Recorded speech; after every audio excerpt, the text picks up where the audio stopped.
All right, welcome to Halitics. I don't know if you caught a little bit of what Carlos and I were talking about just now. By the way, so happy to have you on, Carlos.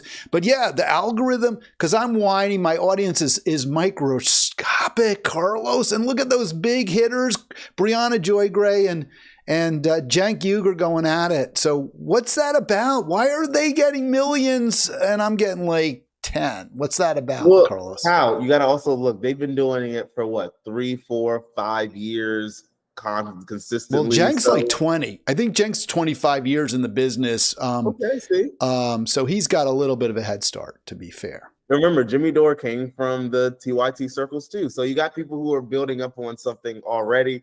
Look, I say just keep at it, but also put it out in different mediums and all kind of direct it to the same place. So you get people watching different ways. Well, you think my harsh criticism of my people's country, the state of Israel, the Jewish state, you think that hurts my reach or turns people off? No, I don't think it turns people off. Well, I think it turns a certain segment of people off, but I don't think those are the people you're trying to reach per se. I think that it does hurt in the algorithm per se, because we always see the things, and I think we're going to talk about it too, about how you have different social media companies and things that kind of like try to aggregate people away from pro-Palestinian posts and more to like pro-Israeli posts and things like that.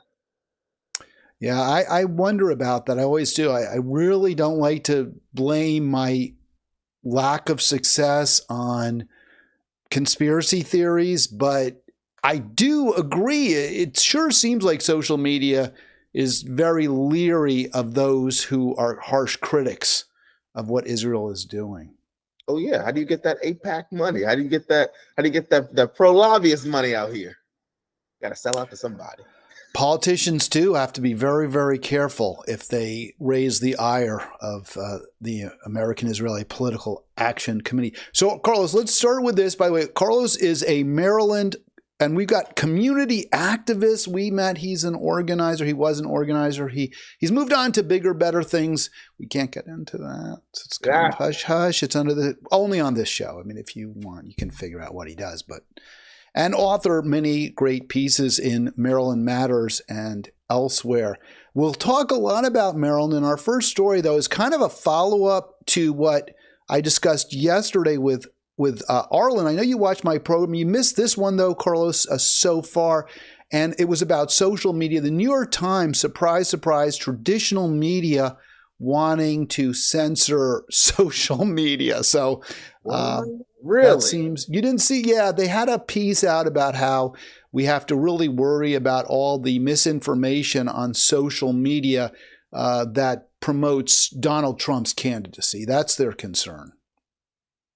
So I even kind of hesitate to say I see their point in it, because for all the misinformation, disinformation that we could say that we see out there about Donald Trump, we could say the same thing we see about Biden. We could say the same thing about other candidates. I mean, it's in the news how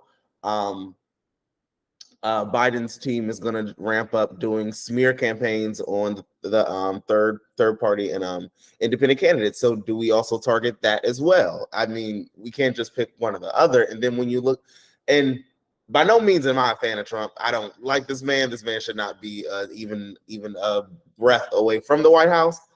But I also say that for the other guy too. So yes. You know, it's different having Carlos on because he and I see a lot closer, a lot more eye to eye on most issues than I do with Arlen. And even Arlen and I are closer than many, but I feel like I got too heated yesterday with Arlen, Carlos, and you're the beneficiary. I'm going to be even nicer and kindlier to you, kinder, gentler, Hal, than usual, because I feel really guilty. I feel like it's really be hard on poor Arlen and cut him off a few times. I do want to follow up. So he's saying, and by the way, I think the New York Times is such a hypocritical. They got famous with the Pentagon Papers, right, and all that. We can't have censorship. We need to be able to call out government. There shouldn't be any prior restraint. And now they're saying we want the government to tell social media companies what they can and can't put online. I find that very actually troubling, to be honest with you. I mean, even if you go further than that, we're talking about a foreign country too. It's not even like we're talking about an American issue, or I'm sorry, it's about the Donald Trump thing. I was looking at the Hamas stuff with the screen, but if you're talking about the Donald Trump thing, we also got to remember too. You're talking about seemingly what seems to be half the country. So are we going to tell half the country you all don't deserve to be on social media or talking or have your opinions, I guess, out there? In my mind, that's how you get people who kind of circulate themselves into little small groups, and everyone agrees with each other and has the worst types of group thing. I mean, let the people be on Twitter or whatever social media and yell into the ethos if they want to. Exactly. And, Arlen's point is, well, there's a lot of misinformation that's disseminated on social media, or it was used in the run up to January 6th to organize folks to rebel against the government. But we've seen, social media was used in the Arab Spring, right? I mean, one of the most exciting at the time, it turned out it hasn't worked out the way I think we hope with, an outbreak of democracy in the Middle East, but we have seen social media used by pro-democracy forces around the world to take on power.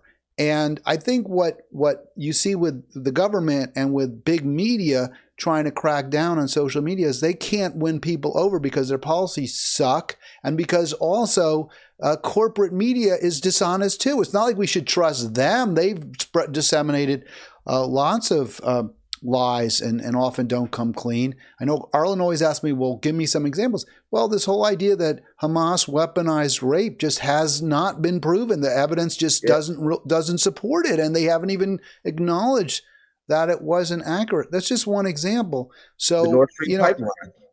Yeah, the blowing up was probably by Ukraine with the training of the United States government, right? And they still haven't said no. They keep saying it was Russia. It was Russia. Why would Russia blow up their own pipeline? They were selling the natural gas through that pipeline to Germany. It makes zero sense. But this is what mainstream media believes. I won't even say that they believe in it. This is what they are paid to believe and paid to tell us. The problem is with the social media too is that who is deciding what is misinformation? And to Arlen's point, and I don't want to talk about him when we weren't even doing the show together, but to his point about how the misinformation leading up to January 6th, you also have people who actually orchestrated what went on, and I think there needs to be not just a crackdown on those people who actually orchestrated it because it was domestic terrorism, but also the government and FBI agents who were found to be kind of colluding with them in the planning of it, so they knew about it. So at what point is it that, it's just misinformation out there? Or is it that in our government, a lot of these agencies are kind of fine with certain types of domestic terrorism, certain types of white domestic terrorism that you see happening when January 6th happened? You have police officers opening the barricades, letting them in, helping people walk downstairs. That was kind of brushed under the rug. I really do question why there wasn't a lot more security. I argued that Nancy Pelosi had a responsibility, and I read some articles, and I want to be honest, come clean on that. I think I was wrong to suggest that she had some kind of control over the Capitol Police. She did not. But the Capitol Police themselves had responsibility, and they clearly failed in that endeavor. And we really didn't hear Congress go after them much. And to the extent that, yes, Nancy Pelosi doesn't control the police. I thought as the Speaker of the House, she might have more say. But she has say. If she was reading and she was on social media, or not her, but maybe her team, they should be, I would assume that the House Speaker would have someone monitoring threats to the Capitol and would be able to go to the police and say, hey, why don't you beef up your forces, because we got a crazy rally of a bunch of MAGA people, and if why not? If not even go to the police. There wasn't even let's tell the public, hey, we're hearing rumblings of this. The thing was, people in the public were telling elected officials, hey, we're looking at people doing this, people are doing that, and it was kind of just brushed off. Oh no, it's fine, whatever. You should have seen a mass of elected officials saying, hey, we're hearing things about X, Y, and Z on the news to get people in the mindset of, okay, exactly. Why isn't things happening?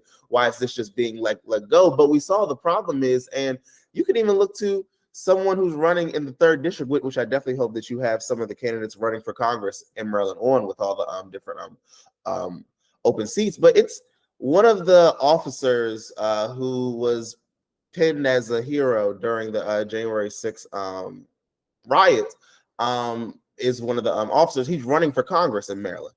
And my thing is that what happened was it went from immediately after the incident was over, you had some people saying, wait, why were the police just letting people in? It came out the FBI was kind of knowing about this the whole time, to, oh no, look at the great police officers who stood there and defended us. That's it. It only wanted to focus on the great part of the police. And I'm in my mind, this goes to the propaganda that we see every day with how we look at police or law enforcement. It's never look at them really in a critical eye of, okay, yes, some of you all did a great job defending the Capitol on that day. Some of you all were kind of like, hey, you look like my Uncle Tim.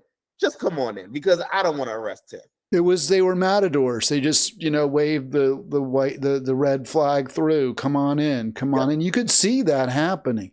So yes, there are a lot of other issues, and I don't think the solution is to say we're going to take away a form of expression that really does give voice to the people. You don't have to go through a media filter to post on social media. I can do my live stream and scream into the wilderness, and maybe a few people hear it and they spread it. You have voices like Jimmy Dores, and I agree. Look, Jimmy gets things wrong. I've always been a huge fan of Jimmy, but now that he's come out against the truth of the climate holocaust, I'm not happy with him, and I unsubscribe because that to me is just that serious. But he's provided a really important voice for true, for pointing out the problems, the failings of the squad and of the corporate Democrats and how they've betrayed their supporters. I think that's incredibly valuable work that he's done, and we don't want to lose that because you don't get it. We wouldn't get it otherwise. We just wouldn't. He was one of the main voices of the whole Force the Vote movement too. So it's a lot of stuff without him. But also, if we take everyone off of social media, they're going to find some way to contact each other. So is it that, hey, there's an open source where people can say, because you have like watchdogs who actually like monitor right wing or not right. Yeah, right wing in general. Both. Yeah, absolutely. Social media to say, hey, what's going on? Just want to stay updated. If you hide them out to little recesses of the social media sphere, they could just be planning like whole terrorism attacks and nobody knows about it until it happens. I think that is a really excellent point. Better to have this stuff in the sunlight to the extent possible. I think the fear is, and just to be fair about it, the fear is that by having it out there so blatantly, people believe lies, people believe what isn't true. But that's just going to happen. All media is dishonest at times, and we just have to trust the people's wisdom, because any other option is almost worse, giving the government the power to just say this can't be online unless it's clearly a threat, clear and present danger. I think is more worrisome, is more dangerous, is more of a threat to our freedoms. I do want to talk about this article though that I saw on Haaretz, which is an Israeli newspaper. And to me, this is a real concern. That's why I wrote, obviously, disinformation is the real threat. What just came out in this Israeli newspaper, which, by the way, I decided to subscribe to, Carlos, because it's hard to get their work otherwise. I think I should know what people are saying in Israel. They point out that they've exposed this subterfuge in Israel, this campaign that creates all these bots to promote the theory that UNRWA, the United Nations, you told me, what is it? What is UNRWA again? Because you explained it. I didn't know what the hell it was. I just had the. I shouldn't have put you on the spot. I'm sorry. Right. No, you're good. You're good. Something war relief agency or something of that sort. The UN. Anyway, Israel's accused the UN war relief agency of being a Hamas infested, and that there are a lot of terrorists in it, and we shouldn't give money to them. And to promote that, you can see on my promo slide there. They created all these fake accounts. They're just phony accounts. They're not real people. And all of them are just presenting the news reports that come from Israel saying UNRWA is a Hamas front. To me, that's very worrisome. Yeah. So where's the same outrage of let's get Trump off of TikTok, let's get Trump off of Twitter, let's ban that sort of disinformation to this sort of disinformation? Like, do we have that same, you never see the same vigor and the same anger at Israel doing the exact same thing, lying on social media, creating bots, making it so that their kind of message is the top one, just how we have how you said before, them I guess orchestrating mass sexual violence within the war, and that being kind of an Israel kind of worked over talking point. And you don't see that same sort of, hey, we need to stop this source of disinformation. We need to make sure that only the facts are being reported.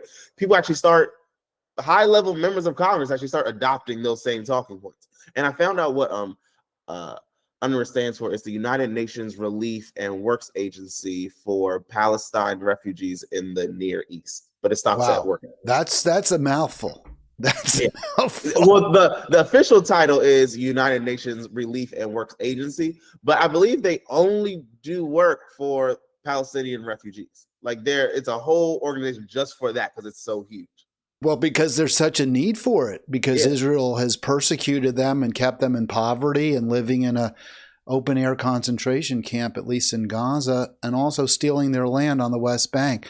So this is from, and I know why I had trouble with it, United Nations Relief Work Agency, because I thought the W came before the R, so that's where it was the war relief, but relief, anyway, who cares? So, by the way, if people want to join us and call in, we got a call yesterday. I was so happy to hear from my friend Billy, and he yelled at me for like 5 minutes straight. 240-242, which I love, by the way, 5646.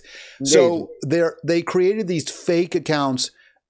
Here's where I am, Carlos. I'm totally against censorship, but I'll tell you what I would be for. You can't have a social media account if you're not a real person.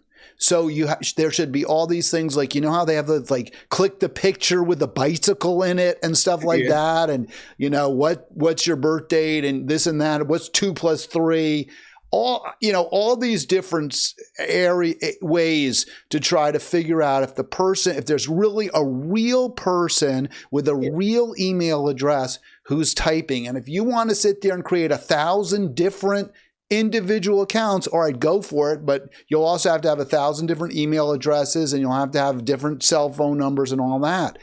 I think you should have to demonstrate you're a real person. That's what I would like to see, Carlos.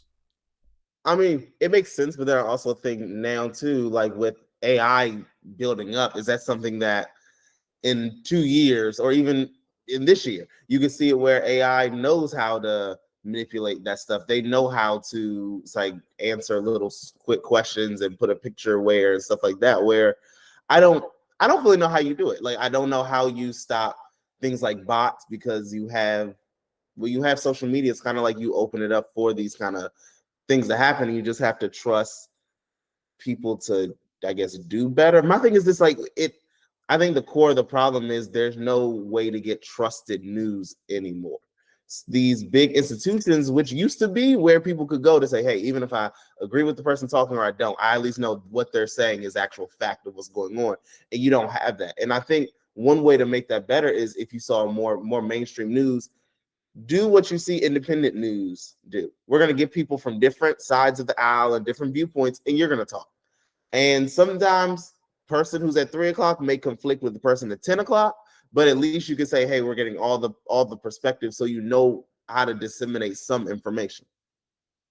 Well, it's really funny because when CNN and stuff does those focus groups, a lot of times they say things totally different than the host wanted them to say, and they get all uncomfortable and edgy. Like, people will say, yeah, well, I like Trump's pro-peace message. And that's not what they want to hear. They don't want to hear that. Oh. They want people to say, oh, no, he's a liar. And he's it. And they get all, well, let's move on to you, right? Right. And it's pretty funny. So I do like it when I agree. You know, we should all be trying to talk to each other.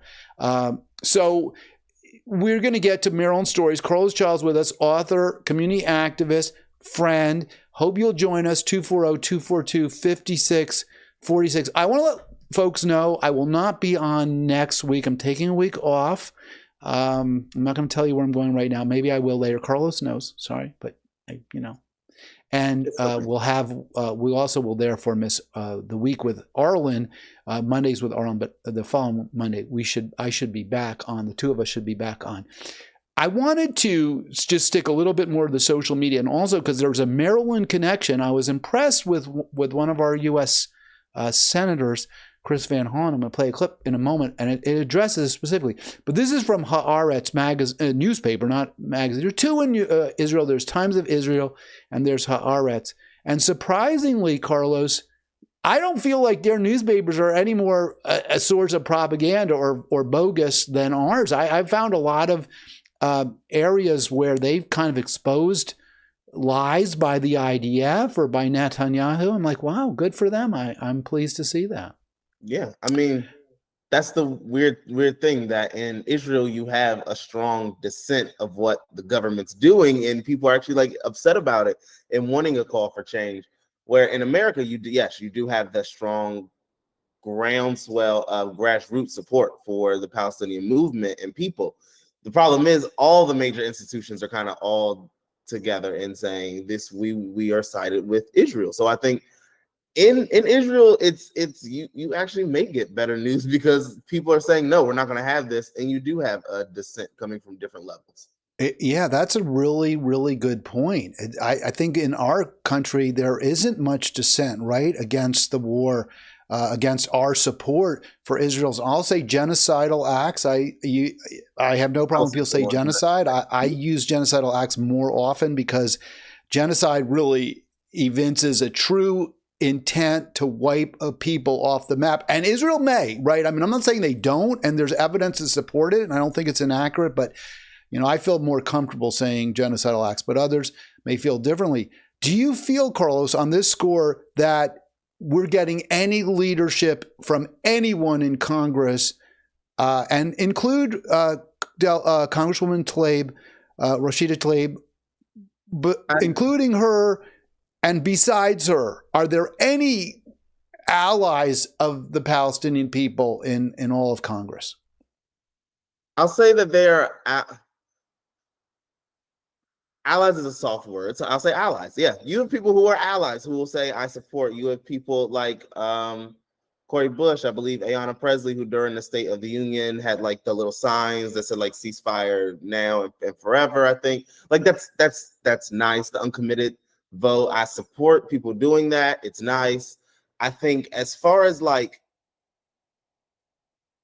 you have better leaders on the ground than you do in office for this issue, because even when you go to the Rashida Tlaib's and people I've heard of, or the Dearborn mayor in Michigan, things like that, what you're not really fully hearing is this is an all or nothing thing. It's either we get what we want or you do not get, whether it's votes. We're going to do more mass protests. When you're at the State of the Union, you can see Marjorie Greene is comfortable yelling at Joe Biden about Lincoln Riley and stuff like that. You didn't hear people on the left yelling about a ceasefire and yelling for the end of military aid to go to Israel. So it's kind of like we have leaders as far as like, hey, I'll be upset and I'll say something about it, but we don't have I'm going to take it that next step of I'm going to make every single time I am in front of the president or anyone influential, I'm going to make you uncomfortable and you're not going to like your day. Even and I agree with that. And even the uncommitted movement is only going so far, right? They're not saying let's support Marianne Williamson, not my, but at least, or say, hey, we're not just voting uncommitted today. We're committing not to vote for you in November. You will not be president after this year if you continue to support Israel's genocidal acts.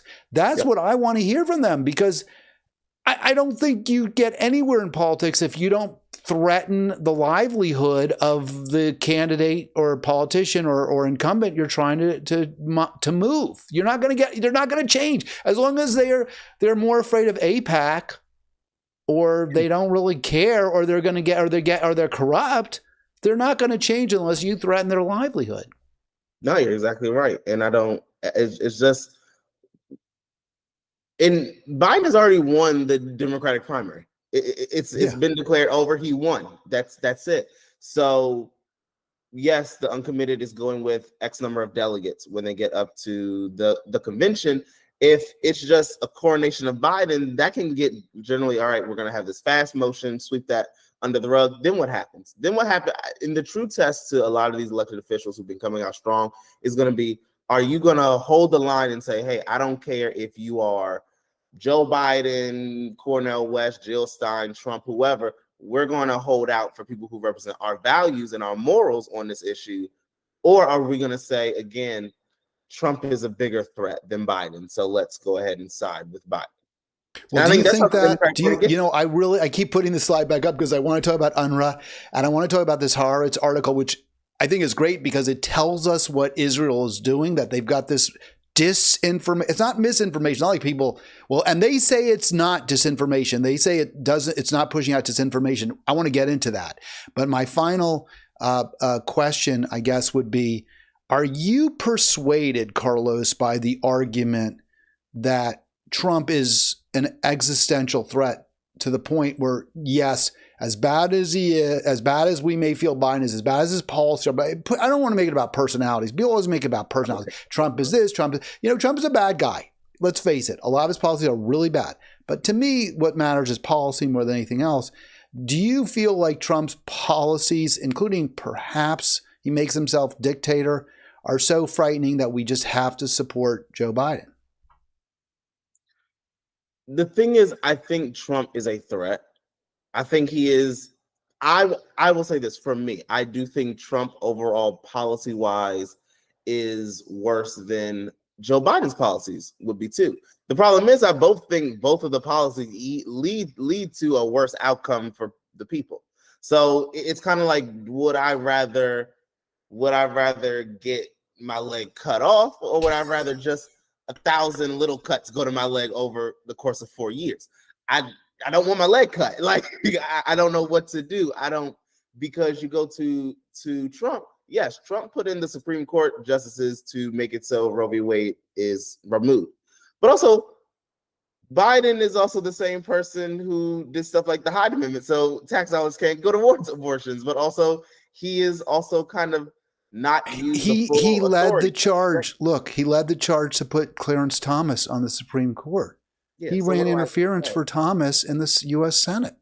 Yeah, so and he didn't use all the power he could after Roe was struck down. People were saying you can put abortion clinics on federal land. You can legalize an abortion pill. Like, you can do these things, and he's kind of like, "Whoa, no," because I'm still Joey from the Senate. Yeah, no, I think those are great points, Carlos.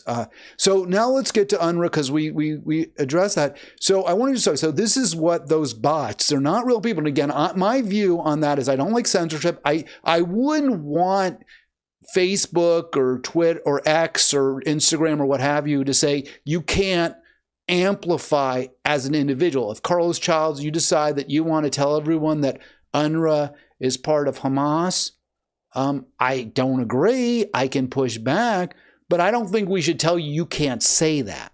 Yeah. But I do think that the social media companies should be required, actually, as a matter of law, to ensure that only people can voice their opinions. And here's why. Because the U.S. Constitution says the right of the people to have free speech shall not be infringed, or something. I don't know.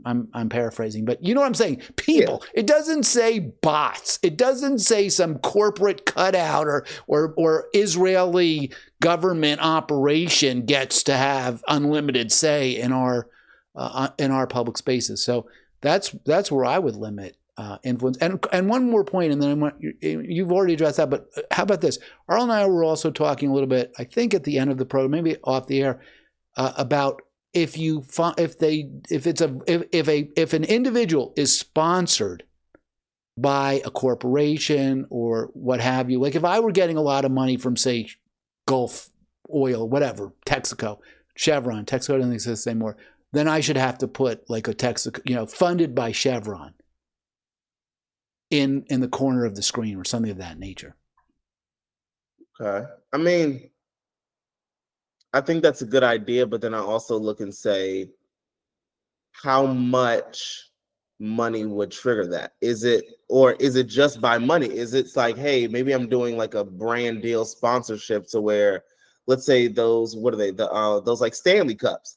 If I was a social media person and I was getting a bunch of money from the Stanley Cup people, do I have to put that on there? Or what if they're giving me X number of free product for that? How does that work? That's the only thing I would say. Well, I kind of feel like they should have to do that. I watch a gazillion videos, and I see a lot of, and I'm a tech nerd, right? Like I'm into the computers and all that. I'm like, Carlos, you got to learn how to do, what is this program? OBS. I'm like, I'm not going to waste my time with that stuff. You're like, let me tell you how to reduce a sauce, because Carlos is a big foodie here. So I'm like, don't That's how we can do it. Sauce.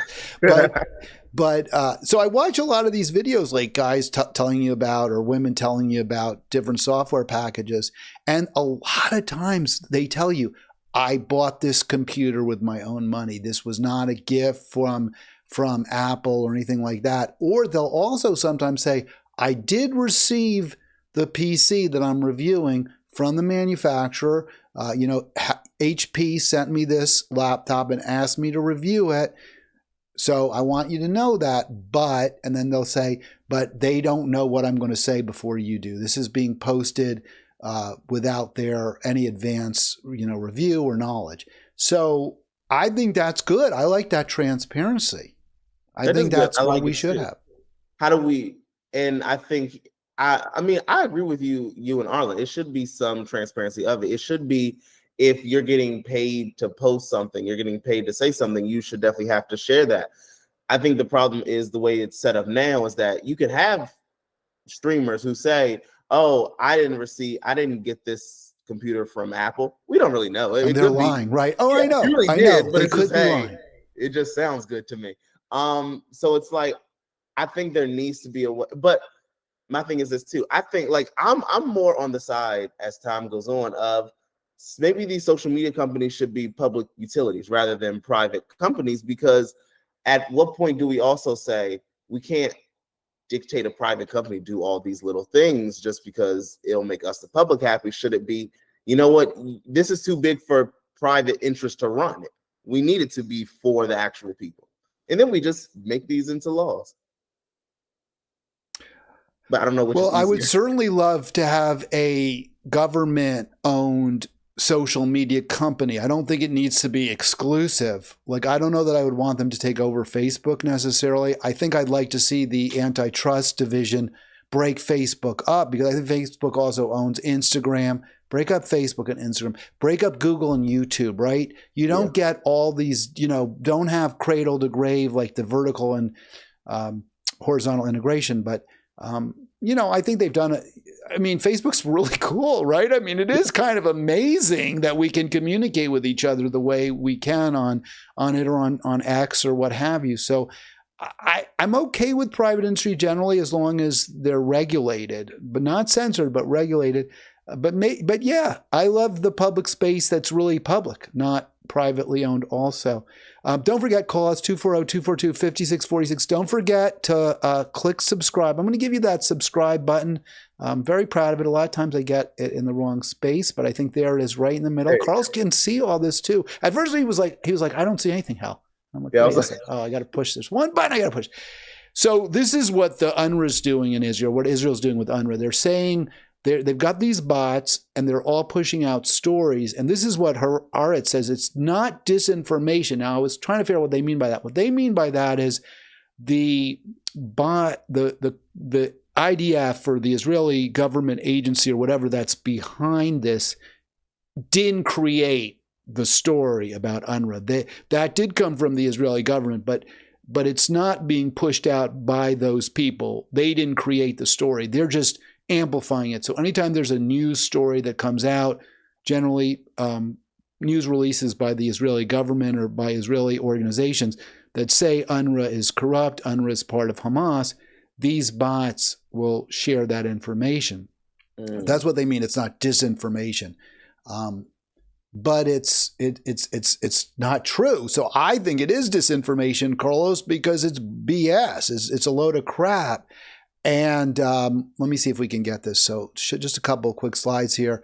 And there it is. Israel escalates its criticism of a UN agency. This is the actual story that's being promoted, right? That UNRWA has 450 militants as part of their organization.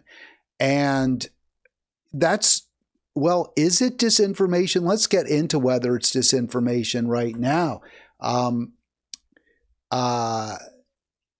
Well, I mean, first of all, they haven't provided any evidence to back it up. So, they say it, but you can see that article there from The Guardian, Carlos. I was about to call you Arlen. You can see that article from The Guardian. They can't prove their claim. They don't have any evidence. And what happened as a direct result of the allegations against UNRWA is they lost millions of dollars in funding.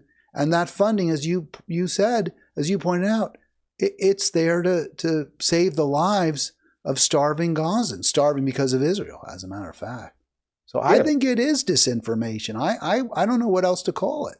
Yeah, it's straight up lies coming from the Israeli government to, I guess, to help. Right, to do what? Why are they so determined to keep even some food? They're so determined to keep food from these people that they're starving that they shoot them when there's a riot, or not even a riot, when they're begging for bread. They're begging for bread and they kill them. We're going to kill you.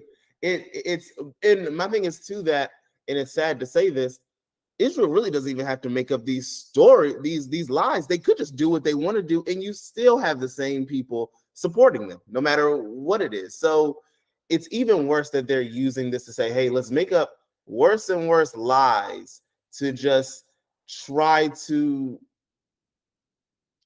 make all of the Palestinian people look like horrible people. And it's like, it's about the mass majority of people are just innocent, everyday people who just want to go back to their home and live a normal life.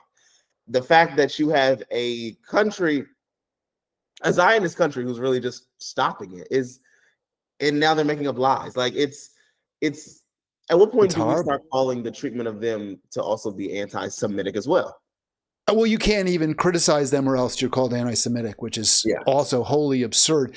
But I do take issue with the one thing you said. I think they do get something out of this. I don't think it's just, yes, I agree with you. There's diehard Zionists who, no matter what Israel does, no matter what the evidence is, they're going to support Israel. And I think we see that right now. But I've talked to a lot of people who, when I criticize Israel, when I point out how bad Israel is, there's always but what about Hamas? What about Hamas doing this, Hamas doing that? And a lot of times it's exaggerated. It's claims that have not been proven or that have been to a significant degree disproven. But people need something to cling to. They can't just simply say, I think many people, not everyone, but many people need to be able to say, well, it's both sides. It's not just Israel. And if without these, distractions and dishonest attacks by Israel, I think they would lose more support than they are losing. I want to play this clip. Here's our Maryland senator, never one of my favorites, Chris Van Hollen, but he's going to talk about Israel's claims and whether they are in fact disinformation. So here we go. We're joined now by Maryland Democrat Senator Chris Van Hollen. Senator, a lot to get to with you, but I do know you met with some families of hostage members this past week. Let me just stop that for a sec. Carlos, can you hear that okay? Is that loud enough for you? Sounds good to me. All right, here we go. Talks are about to resume. What did the hostage families tell you? Well, they came and talked about the terror every day of not knowing what's happening to their family members. And they were very clear. We need to focus on getting the hostages back and a ceasefire. And this is why I'm for a ceasefire and the return of the hostages. And that ceasefire would also allow for aid to move in. That's what the Biden administration is championing. I want to go to some specific things that I know you're focusing on. And we'll get to the rest. But again, I think that's good, right? I mean, it's good that Van Hollen, who's a centrist, who's part of really Democratic leadership, is saying, no, This has got to stop, you know. But It's he's great. going to get. Go ahead. I'm sorry. Oh, no. I was going to say it's great. I mean, we should have more Congress members, senators standing up like this and saying it, I think. But I also want to point out the kind of hypocrisy of Chris Van Hollen, too, to also say all of this and how Netanyahu's horrible, the Israeli government should not be just slaughtering children and things like that. But at the same time, vote for sending more aid and weapons to Israel. At the same time, it's kind of like, okay, I thank you for speaking in the right way, but I need your actions to also follow. No question, 100%. It's mostly rhetorical devices, but I'll take what I won't take what I can get, but I think, you know, when they say they want a ceasefire, aren't some of them committing not to vote for more aid to Israel? I think there is some teeth to some of this. I can't say that because I also know that Biden has said that we need a ceasefire, and he said like he doesn't want Israel to invade Rafah, but then also said that's not a red line for him when it comes to funding in weapons. So I don't know if the same people who are saying ceasefire as far as elected officials are trying to make that connection to aid. I think what they're trying to make a connection is to ceasefire and Netanyahu's bad. But from what we've been seeing from the Israeli government, if Netanyahu's not there, we might still have the same type of person as Netanyahu when it comes to the genocide. It just may be a different face. Yeah, I want to look into this because I can't state with any confidence that anyone, I mean, Tlaib is, and I know she voted against more aid to Israel, but even AOC, remember, she wasn't prepared to say we should cut off aid. I think we should not only cut off aid, we should send our military into Gaza to protect Gaza. I think we should say to the IDF, you go through us if you want to start shooting and shelling and, you know, blowing up mosques and churches and residential buildings. It's not just people too. I mean, as awful as the 30,000 plus, but I talked about this yesterday, cultural war as well. And it's not even just Muslims. I mean, it's obviously every life is precious, but they're killing Christians too, Carlos, and they're killing Jews. They've killed some Jews as well. Yeah, hostages and everything. I mean, yep. I would say as far as military aid towards Palestine, I would say like defensive weapons, of course. And the problem is too, give them defensive weapons. They're defending against the weapons that we already gave Israel. And it looks weird from our country's perspective. It does. Like, I honestly think what we should do is just put Israel in its place and say, stop. Like, you're going to stop. Absolutely. 100%. Well, I think the problem is, 100%. At this point, Israel knows that they don't really have a leash. Like, it's I will do what I want. And it's like a kid. It's like if you have a kid, you got to do some type of parenting. And the way we fund Israel, we might as well honestly call them a 51st state at this point. It's true. All right, here's more from Van Hollen. This is about UNRWA. This is about the claims by Israel that UNRWA is a Hamas front. There's this government funding debate happening in the next few days. Some Republicans want to cut off support for the UN agency UNRWA that supports about 6 million Palestinian refugees, Lebanon, Jordan, Gaza Strip, West Bank. You said last week, senators need to read the classified report prepared by the Director of National Intelligence about the Netanyahu government claims about that agency. You seem to be implying that the links to terror groups are unfounded. Oh, there's no doubt that the claim that Prime Minister Netanyahu and others are making that somehow UNRWA is a proxy for Hamas are just flat out lies. That's a flat out lie. If you look at the person who's in charge of... That's a pretty strong statement. I mean, he's not mincing words. He's saying the Israeli effort is clearly disinformation to promote this idea. It's not just they're wrong, they're lying. They're clearly lying.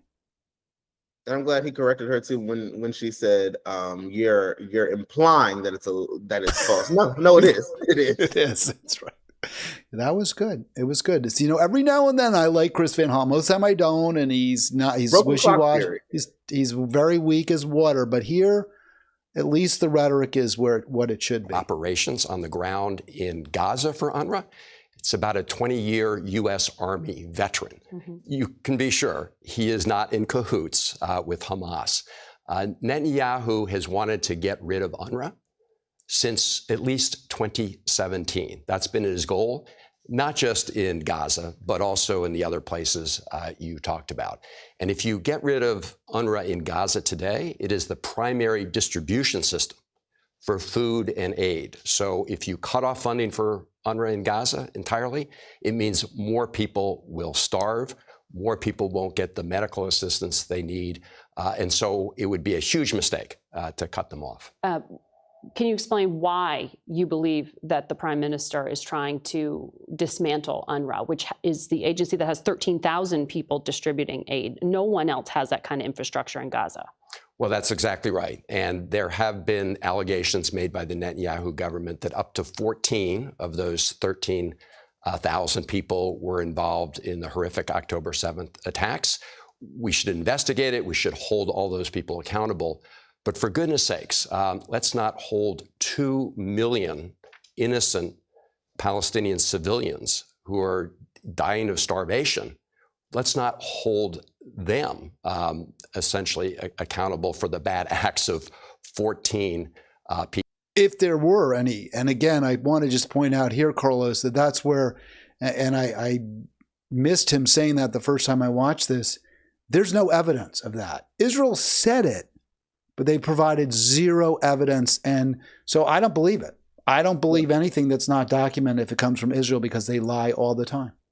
Exactly. Just honestly, like the State Department here as well. But also to go into it too, the people who Israel has already said, oh, they were a part of UNRWA, who were strategic in the October 6th stuff, they've all been let go already. So it's like, when people keep saying we can investigate that and hold them accountable, what else are we gonna do? They don't have their job anymore over a claim that hasn't been substantiated. So hasn't been sustained, correct. All right, we've got Carlos for a few more moments. This is a really important topic, but we're going to move on because he's a busy working man, unlike somebody else on this live stream. So let's get to stay in Maryland. We just had our Maryland U.S. Senator going to Baltimore. I have already discussed this issue. I'm really, really upset about the very aggressive push by Democrats in the General Assembly here in Maryland to legalize unaligned casino gambling. Here's a story you shared with me, Carlos, and we'll get your thoughts. Labor unions representing casino workers along with state Republican lawmakers gathered in Annapolis today to voice their opposition to House Bill 1319. That bill would legalize iGaming, allowing slot machines and casino games all on your smartphone. While some say it would increase state revenue, others fear losing their jobs. House Bill 1319 is absolutely a bad bet for Maryland. On Friday, dozens of casino workers, along with Republican state leaders, voiced their opposition with House Bill 1319, which will legalize iGaming here in Maryland, making gambling easily accessible from your smartphone. We just want to make sure that our jobs are there to stay, and that we continue to give back to the communities and actually have a good way of life for ourselves as well. But across the aisle, those pushing for the bill's approval say this is a big opportunity for the state to cash in. We should be able to see an additional $300 million in revenue because of iGaming. But the additional revenue is not translating for casino workers who fear losing their jobs at the various gambling hubs across Maryland, including Yvette Eldridge, who says it's unfair for lawmakers to affect her chance to make a living. We're just like everybody else. We're trying to work and get things taken care of. But to take our job away from us, that's not good. Senator Ron Watson says expanding online gaming won't mean less jobs. It's already legal in 7 states, including Nevada, where there are special studios with dealers catering to online players. What they've been able to do is create a studio. It is a casino with no patrons, but it's a studio where they have 700 jobs. And the jobs of these dealers in there are to deal live games. Now, MarylandBetting.com surveyed 1,000 Marylanders and reveals that 75% are actually in favor of expanding online gambling. Lawmakers in Annapolis expect this bill to eventually pass. However, there are still lingering concerns about jobs and gambling addiction. All right, Carlos, I'm glad he mentioned those concerns at the end, the very end, gambling addiction. We heard a lot about the jobs issue. Your thoughts? Yeah, I mean, this is perpetuating both of those issues. It's perpetuating the issue of gambling addictions. I mean, look at what we've seen with the online sports betting already, and how many you can't go on a single TV channel living in Maryland without seeing either Jamie Foxx or some other celebrity pushing to you why you should start sports betting. You probably have the introduction of so many new people into gambling addictions that is horrible. It's kind of like us saying it's the big thing about tobacco, how they're saying, yes, tobacco is legal, you can buy it, but then also knowing that it is hard, it's bad for people's health. So then we said you can't do commercials, you can't do these things to kind of expand on it. But now Maryland is kind of saying like, hey, gambling addiction, we don't really care as long as we can get your tax money for it. To the workers' problem, I like how Senator Ron Watson was talking about how you can have these kind of like gaming rooms where no one's there, but someone's actually dealing out the real cards. I wonder how many people would want to do that rather than if I can just play it on my phone. Why do I care if it's a real person dealing it or not? But then also, how much of a job reduction is that going to be? 750. Exactly. I mean, what kind of nonsense is that? You have one person dealing, he even said like 700 people. Well, in a casino, you might have one dealer for 7 people. Yeah. So clearly, it's allowing, the economies of scale mean the casinos get to reach a whole lot more people, get them, become gamaholics, take their money, and hire fewer people to do it. So I'm not I can't stand the casinos anyway. I wish they would all go away. I think they shouldn't be allowed. But one of the silver linings to that dark cloud is they do provide some working middle class jobs, and they will be reduced, which is a big reason the casinos like them, because they get to get more action for less labor costs. This is something that bothers me so much. This is an issue that I am so upset about. I feel like it's this cheap, cynical way to raise money off the backs of poor, struggling, and working people. And I'm going to make it a little bit racial. I am really upset that the way the gambling industry went after 2 black lawmakers, Vanessa Atterbury in the House and Ron Watson, to carry their water for them. I think it was deliberate, Carlos, because legal online gambling will fall hardest on the black community. Well, it will fall hardest on poor, struggling, working people because it's incredibly regressive. Rich people can afford to lose money. It's not great for them either, but they're more likely to be able to weather the storm than families that are living paycheck to paycheck. And I think the gambling industry said to themselves, let's get some legislative black caucus members to carry our bills for us. And then that will not only insulate us from criticism that our legislation is racist, but it also will allow us to attack people who criticize the legislation. We can say they're racist because they don't like these black lawmakers.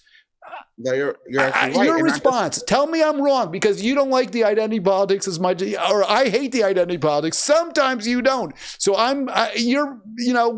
is there something wrong with my analysis? Perhaps.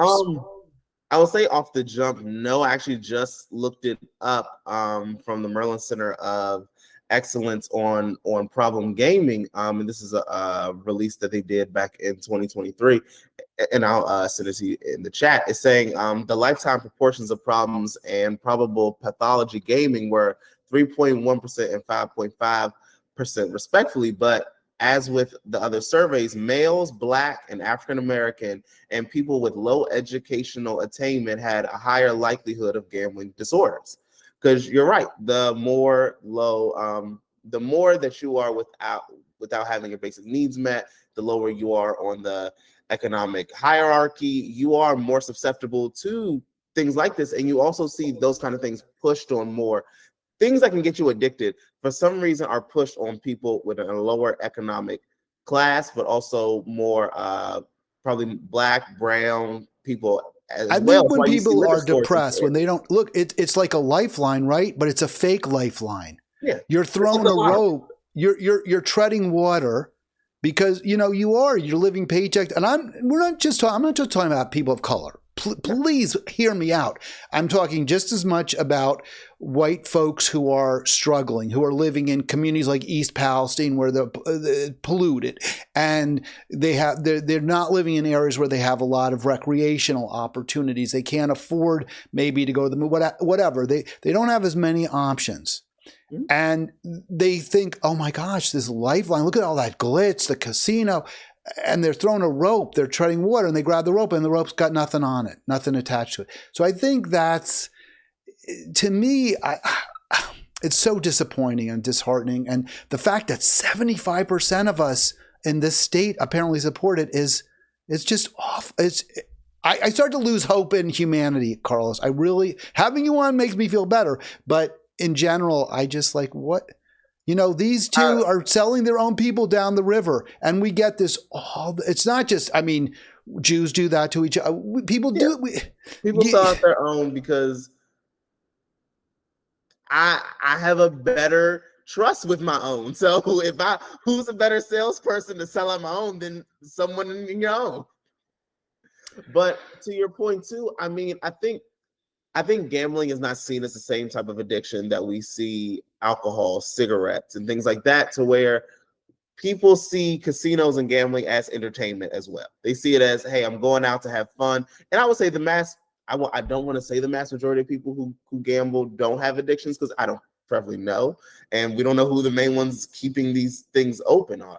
But when we see places like the MGM open, places like Casino Live and things like that, their workers are saying we're going to have a problem. But the overall mental health is, do we want a whole bunch of gambling addicts just around? And then we're saying like, hey, this is a good thing. But is our state in the long run going to have to pay for more gambling support services for people? People's families not having enough money, things like that. And I think for low-income people who do gamble, to a part, it could be seen as, look, I don't really have much, but I can make a good, cool $500-$600 off of this that can help me get by. So you're taking advantage of people's scarcity. Like the people who think the lottery is their retirement, that's so plan. And you hear that a lot from people. And again, this isn't unique to any group, but the groups that will be hurt most by this bill are poor, struggling, working people. And and that's awful government policy. That's the worst kind of government policy, and it's going to mean we're going to need more revenues too to address the children, the families of these folks, some of whom are going to become homeless. The rates of bankruptcy, crime rates, violent crime rates go up in communities where there are casinos. Bankruptcy, what do they say? Bankruptcy, suicide. It's just. But awful. You know what? One other thing is I also want to point out is that how do we have it to where we are looking at how do we make it so that you have gambling commercials are seen as just a normal commercial selling a product, you have alcohol commercials seen as a normal product selling a product, but when it comes to marijuana, cannabis, weed, whatever you want to call it, it is a push on, if we have commercials around it, if you have advertisements around it, you're going to get kids to do it. But you don't see that same thing of we want to make sure kids don't have gambling addictions. We want to make sure kids don't have like alcohol addictions. We did the same thing when you used to have commercials for cigarettes on like Flintstones or different celebrities promote cigarettes. It was a problem. You have Andre Plaza, Snoop Dogg, Jamie Foxx promoting liquor and promoting gambling, and we don't. I find it very. It's upsetting to me. All of that stuff bothers me. Is that, and I just want to one last point. Be very much aware, folks, that this online casino gambling bill has the support of the Maryland Democratic establishment. Else, it would go nowhere. For example, we don't see any bills for Medicare for all, right? There's a Healthy Maryland bill, which would provide guaranteed health care to every single Marylander, paid for by the government. That would save us money. That would be great for poor, struggling, and working people. It would have a progressive impact on our state. That never gets out of committee. How about you want to raise revenues, right? How about raising the top marginal tax rates? In Maryland, there's just a flat income tax. Why not start taxing millionaires? We got a lot of super rich people in the state. We're outside of Washington, D.C. We've got billionaires. Why don't we start taxing any income over $1 million? You pay us another 5-10%. We could do that.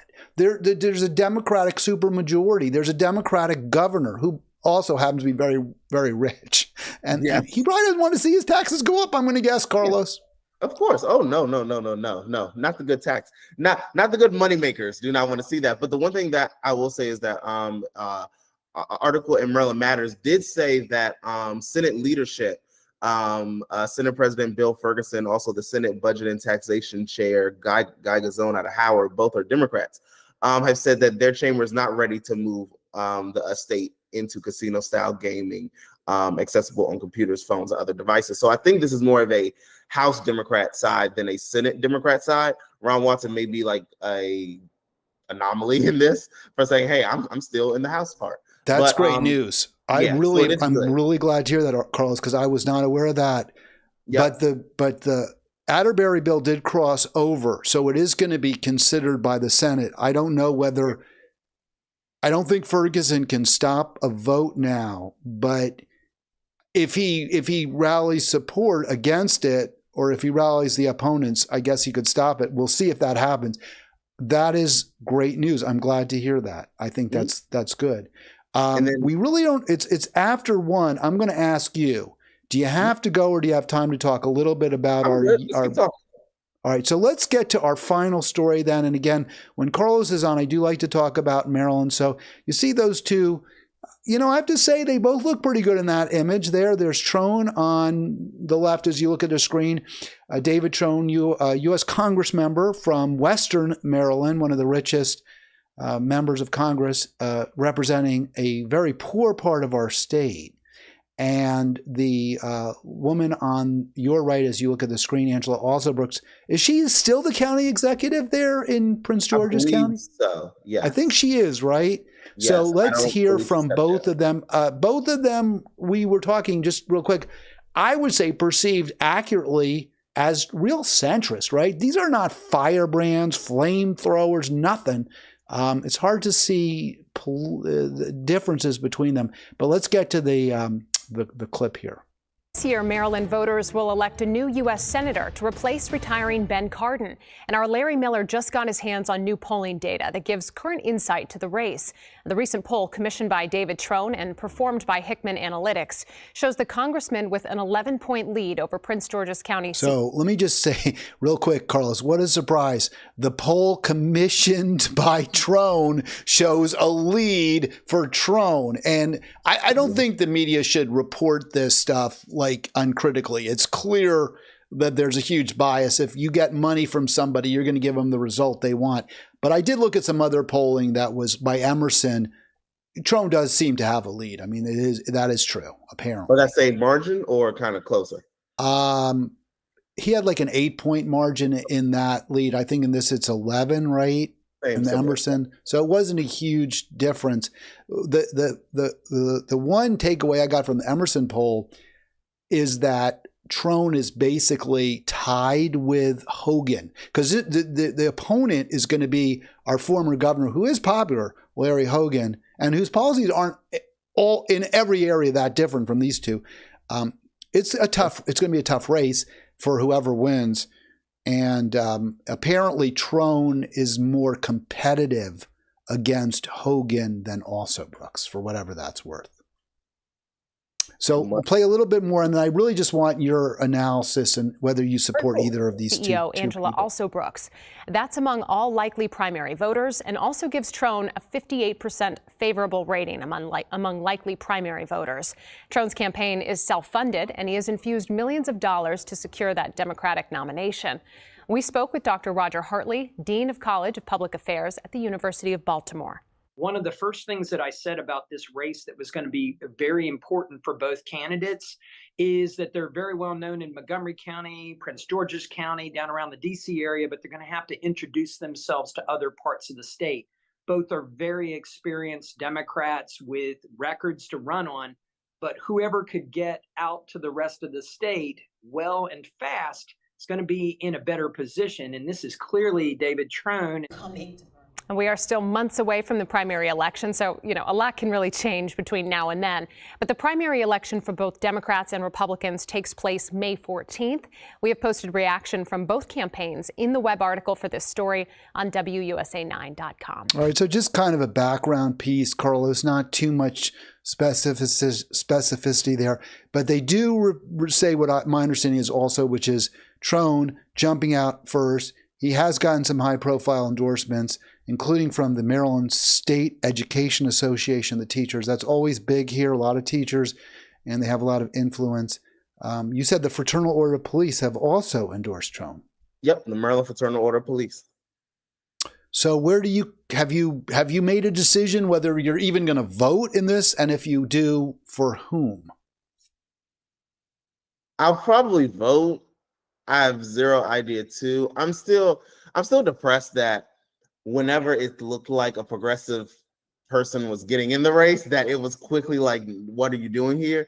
You had Will Jawando, who was at that point the most progressive of the group. He got out the race because it wasn't viable. Then you had Juan Dominguez, who you actually spoke with on your show. The most progressive out of he even to a point surpassed Will Jawando as the most progressive candidate.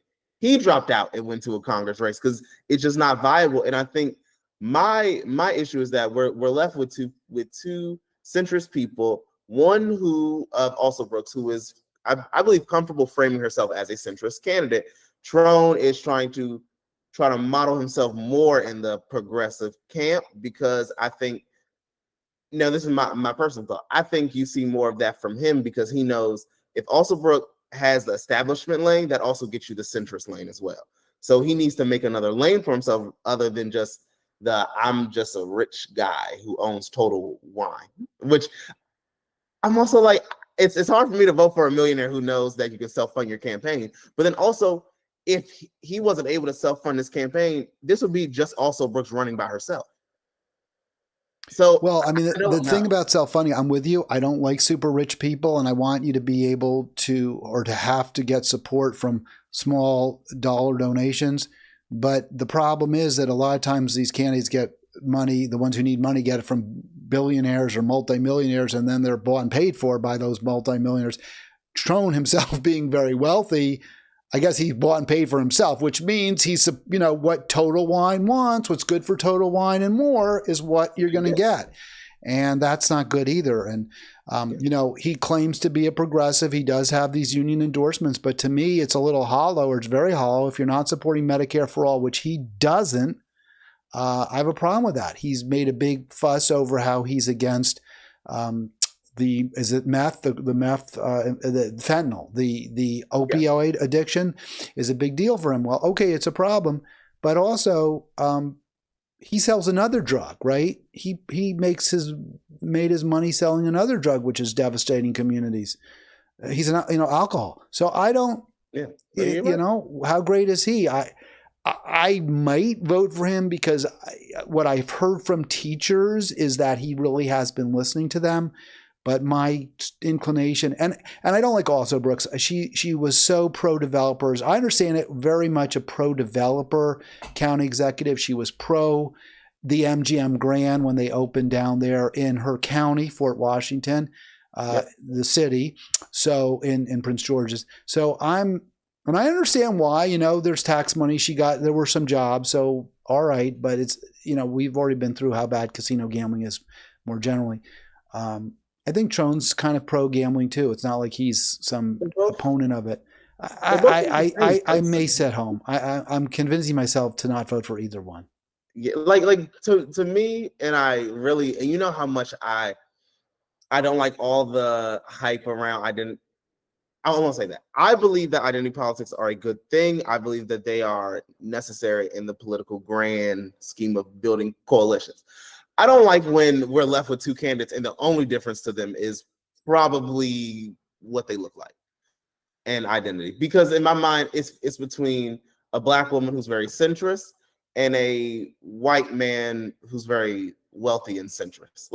It's the same thing. So it's like, do I trust her more because her lived experiences are similar to I even hesitate to even say her lived experiences are similar to mine or Black women, or just in general Black women separately than Black men. But because you see people on a congressional level like Clyburn and Maxine Waters, who just because you're Black doesn't mean you hold the same values as working class Black people. So do I go with someone who could be paid for by developers, or do I go with someone who can self-fund, so it's really hard to hold them accountable ever? And then when you look to how he got in the Congress seat he was in, he bought it. He didn't even live. He doesn't even live in the district. That's so right. I don't know what to do with it, because I'm like, it's two bad choices. It's too bad. It's too let's say mediocre choices. And I don't even want to start with this whole Democrats, at least they're not Republicans argument, because at least when it comes to the online gambling issue, the Republicans are the ones who are opposing it, and we know it's a really bad issue. Carlos, before we end the show, I just want to piggyback on something you said. I was completely in agreement when you said, hey, we had progressives. I also supported Will Juwando. I've spoken to folks who don't particularly, trust, for whatever reason, don't trust Will Juwando. I think you know who I'm talking about. Maybe you don't. I don't buy it. I mean, he's a politician. He said things I don't like. He was tight with Obama. All right. So, but he has been a really good county council member here in my county. He has really championed police reform. He has championed a number of poor, struggling, working policies, not just police reform, but others as well, redistributive policies. Don't ask me what they are. I don't have them right on the front of my brain, but they're there. I like Will Juwando. I actually liked Juan Dominguez even more in terms of his policy. Now, he doesn't have the experience. But I can't vote for them, and I'm not happy about that. Yeah, I mean, that's the saddest part about Maryland left, is that it is not like the blue state that we are. We're not in the same left category as even a Massachusetts, which is the closest thing, which we should be near them. We should have a solid left flank to at least say, here is our person, whether they're going to win or not. I think the problem was that when all of the establishment, and I think the problem that I've seen mostly is that the establishment in Maryland has done really well with bringing in the left as far as a controlling side of it. Like, hey, we're going to have the left here, but your place is with the establishment. And the problem is that TRONE has some endorsements from some progressive council members or county council members, city council members, things like that I don't really know why that support is there. It's also like when you look at when it was time to run for governor of Maryland, we really didn't have a solidly, like, this is a progressive person staking out their claim here. It was kind of, we're left with myriads of different factions. I thought John King was pretty good, Carlos. I really did. I mean, sometimes you're a little more cynical about everybody than I am. I actually really did like John King a lot. He was good, but in my mind, the left didn't have a candidate who we could say, all right, you have a better chance of winning. Like where's the left to say, even in some of these congressional district races that we see, to say, hey, this is the left candidate? It's kind of like we're always faced with, once we get close to the primary, then the left has to just take everyone that they're giving and figure out, hey, what do we do now? I feel like, was John King someone you had people in the left to say, hey, we want him? Or well, we didn't rally behind him. We should have, but we didn't. I mean, that's my view. That's my view. But was John King someone who was like, he chose to run because he already had backing from the left already? Or was it he chose to run and then the left just had to kick him if they wanted to? You don't see the left do what the establishment has been doing in Maryland of, we're going to decide who to appoint some of these people are going to be as candidates. I think that's fair. I think that's a fair point. And in fact, I will really go after the sort of the organized left or the organizing left, the progressive left. There was simply no unification by DSA. There's a number of organizations that are active in Maryland. The Democratic Socialists of America, Our Revolution Maryland. We did finally endorse John King, but there was, I'm just say, a tremendous amount of pressure from the national not to endorse John King. There are folks who had connections to the Maryland, no, to the Democratic National Committee, and they wanted Tom Perez, and they pushed hard for Tom Perez, who's anything but a progressive. Tom Perez undercut Bernie's choice to be the DNC chair. That would have been Keith Ellison. And yet, nevertheless, the pressure was, well, either you sit it out or you endorse Perez. And we're like, in the end, we endorse King. I don't think you had some work, used to work a little bit with Progressive Maryland. They didn't endorse King, did they? Or am I wrong about that? I don't think so.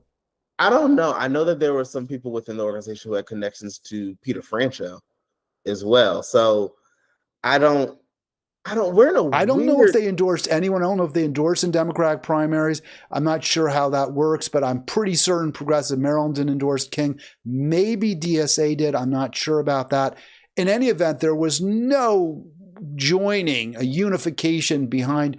He was the best candidate. He really was. I believe. I'll just, my thought was, but regardless, the left, to your broader point, the left did not coalesce behind a candidate either before there were announcements to say, we want you to run. You've got to run the way, say, the Justice Democrats got AOC. Maybe that wasn't. For better for worse, we need something like that. And I think it even goes into the Maryland General Assembly to have like a progressive caucus there. Somewhere where we know, hey, progressive ideas are happening here, and here's how you can get into it. Like when you get to like the Baltimore City race, when you get to like these local races, like I really hope how that before the primary happens, you can cover some of these candidates running for a lot of these open seats, because that could be where we see some progressive wins.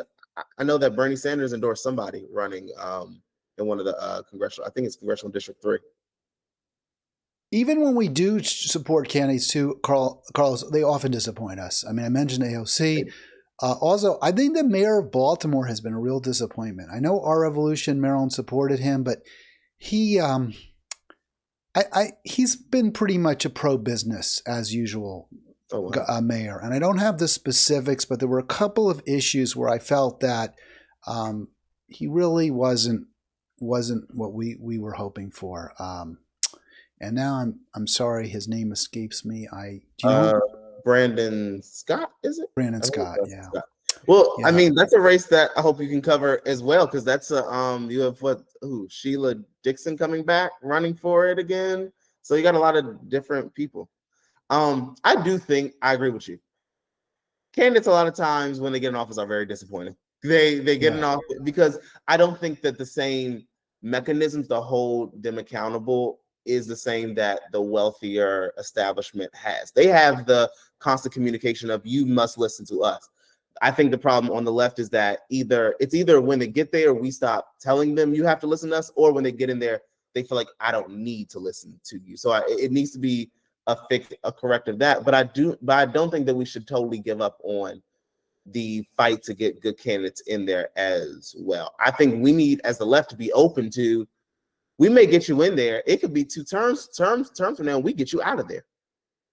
Because you're not doing that's the other thing, is we don't do that. When our darlings disappoint us, as they invariably do, we double down in support of them. If you criticize AOC, people go after you and say, well, what's the matter with you? She's our friend. I think Jamie Raskin is a really, really, really bad Congress member. He's like 85%. He's incredibly popular. There's nothing, and I supported Raskin in his first race. He runs his district. He's good at, I think a lot of it, and I think this is where it disheartens me that politics has gotten here. A lot of politics is just rhetorical. What you say, how you make people feel, that's it. They will look past policies, especially when you get to the congressional level, because they feel like it's not going to happen anyway. So just say what I like to hear. And I think Raskin's appeal now is being anti-Trump. I think that's his appeal. His appeal is very, look at me. I'm the lawyer who said Trump should be in jail and ban him off. And I make fun of Marjorie Taylor Greene and stuff. And I think that's awful. That to me is terrible, being a terrible politician. He should be in the business of unifying people across class lines, and he does just the opposite. That's where we disagree a little bit, because I would say that I think what helps the right more is that they have people who do not say, hey, I want to work with the other side of the aisle. I want to do this. They say, no, these are my values. Now, if the other side of the aisle agrees, then cool, you come over here and work with us. I think it's like when you see Democrats run for office, the first thing you hear them say is, this is my plan to work with the people across on the Republican side. I've never heard a Republican say, here's my plan to work with a Democrat. I don't think they should work with the Republicans in Congress. I think they should reach out to Republican voters and say, these are the policies that we will promote that will make your life better. But the problem is they don't promote policies like Medicare for all, like bringing good jobs back to this country, like much higher taxes on the rich. They don't promote the policies that will improve the lives of those folks either. So instead, they're reduced to rhetorical games and the like, which is what Republicans do too. I agree with you. Yeah. All right, Carlos, you get anything final from you? I said you get the final word. I just gave the final word, so you get the final word. What's before we call it? I think this is gonna be for the left a sad presidential primary. Is going to be a sad. Not just the left. The people who are on the Democratic version of the left, who are a part of the Democratic Party and on the left, it's going to be a sad presidential election. It's going to be probably a sad Senate election. Depending on if it's an open race in your Congress area, it's going to be a sad congressional election. Wow. Just hope till you get to the midterms, I guess, at this point. Wow. Carlos calling early the results. I just don't. There's no left people anywhere in Maryland. It's true. I'm not sure. First I thought you were saying Trump's going to win, but now I think you're just saying. I just mean for the primary. We're going to lose. You just mean we lose, whoever wins. The left just doesn't win in this race here. Again, Hal, I hope that you do have some of these congressional candidates on just to hear more about them, because I know a lot of them, even though they're not in my district, they may be in you're in Jamie Rashin district, but no. But they may be in some of your viewers' districts. I appreciate you so much, Carlos, for coming on. I will be back tomorrow. We'll have Carlos back whenever he likes, and that'll do it for today. See y'all.